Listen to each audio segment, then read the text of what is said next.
living in fear. Now, even before I went to hospital in 2019, I lived in fear when I was a heavy drinker. Fear of what, you might ask? Fear of running out of beer, supplies, fear that somebody would find out how bad I was, fear that I was going to die, fear that I would run out of money, fear that I would become homeless, everything. I was frightened of everything in life. Couldn't function. That's what happens when you get into active addiction. You become so anxious. Well, I did. It takes over your life. You're not confident anymore. You just lose everything. You lose your mind. I did. And mental health is something which I think should be talked about more. When I was drinking large amounts and I was stuck in my apartment, barely eating, not sleeping, just drinking on and off 24 hours a day, in a rat-infested flat, I was so frightened of everything, every noise, every bit of post, every phone call, everyone that walked past the apartment, anybody who knocked on the door, which is rare. Going to the doctors, we rarely did that, because you think you're going to get better by drinking more alcohol. You self-medicate. But when I was taken to hospital in 2019, I was so worried for my life. I'd lost all this weight, had this huge distended stomach, and I felt really, really unwell. I mean, really unwell. I hadn't eaten for weeks. I hadn't brushed my teeth for months. I had scraggly hair. I was just a total mess. I mean, a real mess. And even the ambulance crew, when they turned up to ring 999, after a mate of mine said, you know, you must ring. I had a few drinks before I even rang 999. And I remember the paramedic turned to his friend, and he didn't know I was in the earshot, and he said, this guy's really ill. And they packed the bag for me, just a few little bits. Didn't need them.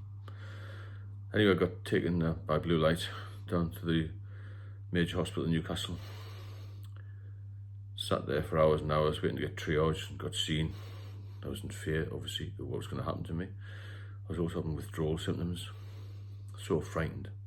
I don't like hospital environments. I used to work in them when I was a policeman as an officer, not a patient. Totally different ballgame when you're in the emergency department.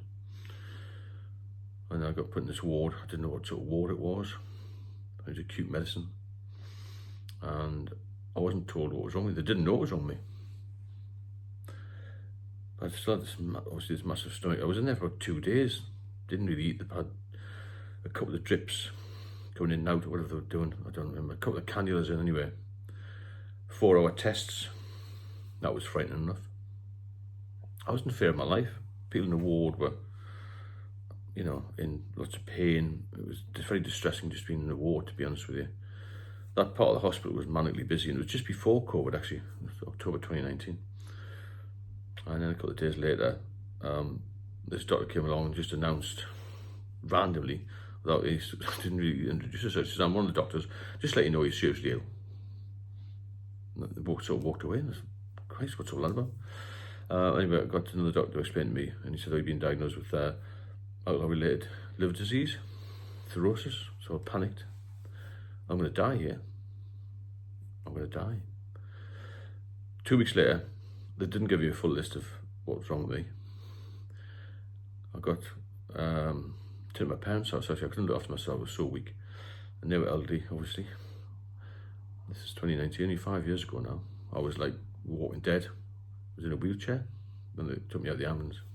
Parents were shocked. I hadn't seen me for months. My daughter was even more shocked.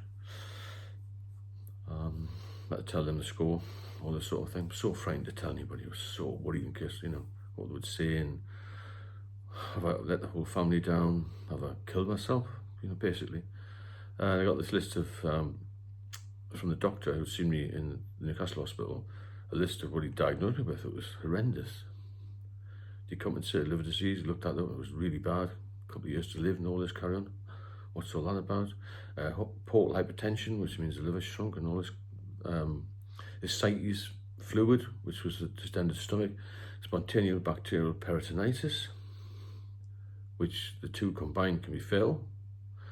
I'd had drained off what he called a gross amount of ascites fluid, 26 litres.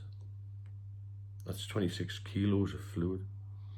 Can you imagine how much weight's in it. I bought some AdBlue the other day from my girlfriend's Land Rover. I'd already lifted 10 kilograms of weight, and I'm at 26. They drained it off for over a period of about 8 hours. I put a long, thin knitting needle style thing at the abdomen, and they drain all the ascites fluid off.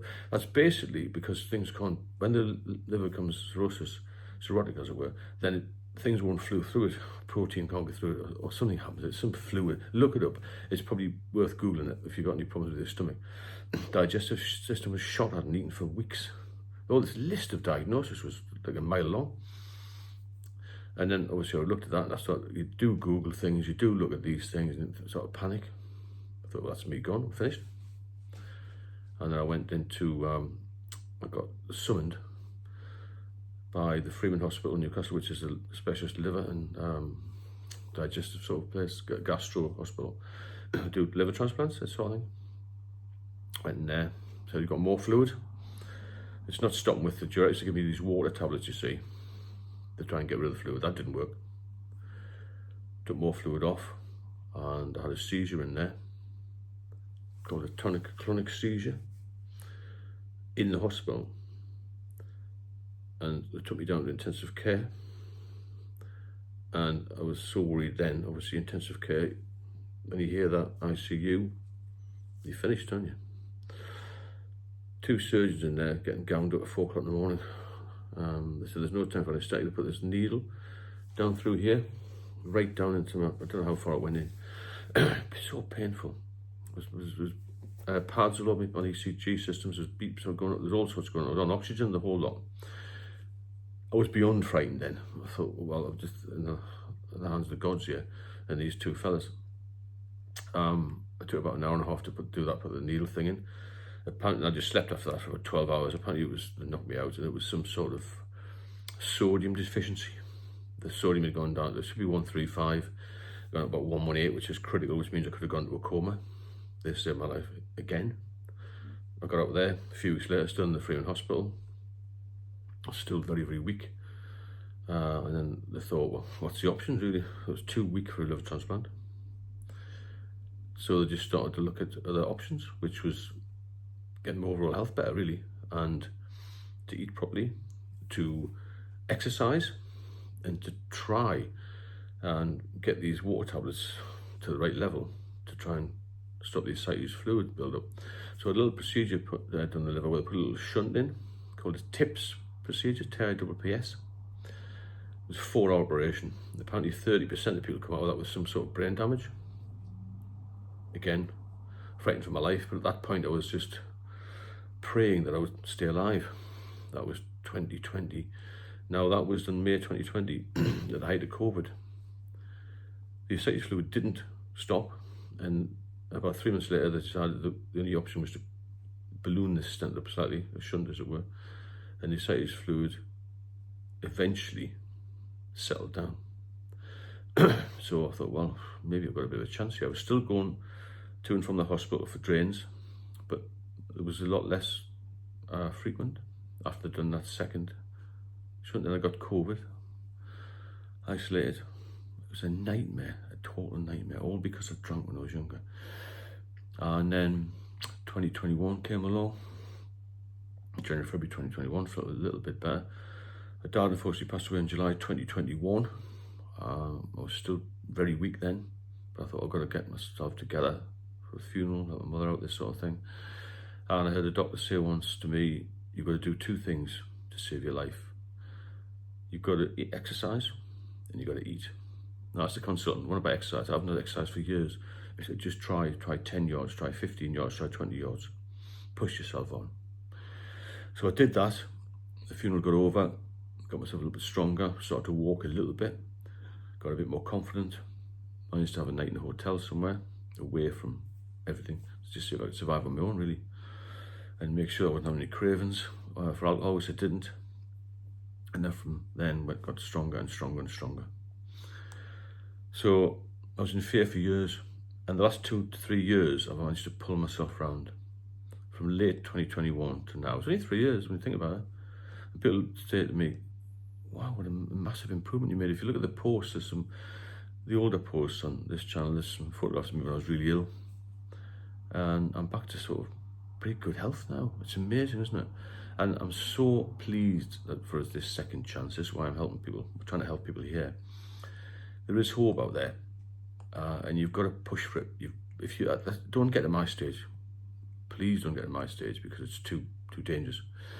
If you're having problems with alcohol, try and cut down a little bit. I did a video the other day about tapering off. I couldn't taper off, but just keep pushing the doctors, keep trying to do something, trying to get some help, trying to get some support, do some research, speak to people like myself or other people who do this sort of thing. Speak to other alcoholics, try the AA. It didn't work for me, but it works for a lot of people. It gives them some sort of support network. I mean, I couldn't get out of the flat to go to the AA. In the end, I was getting dialer drink and this sort of thing, and just getting the odd taxi to the pub, and I just became a total mess, a bit of a hermit, really. But if you can still get out and about a little bit, you've got the confidence to go to these meetings, then you'll meet like-minded people who will give you support and help. These channels are good as well. There's a lot of people on this channel now who are very, very insightful. Lots of information, have been through lots of experiences similar to you and I. Some worse, a lot better. A lot of people better than me who you know, health-wise and more intelligent probably, who can guide you and help you, because there is hope, there's a life out there. But keep plugging away. Any problems, drop me a line. And if you benefit from the channel, please subscribe. If you want me to cover any subjects, then please get in touch, and I'll speak to you all very soon.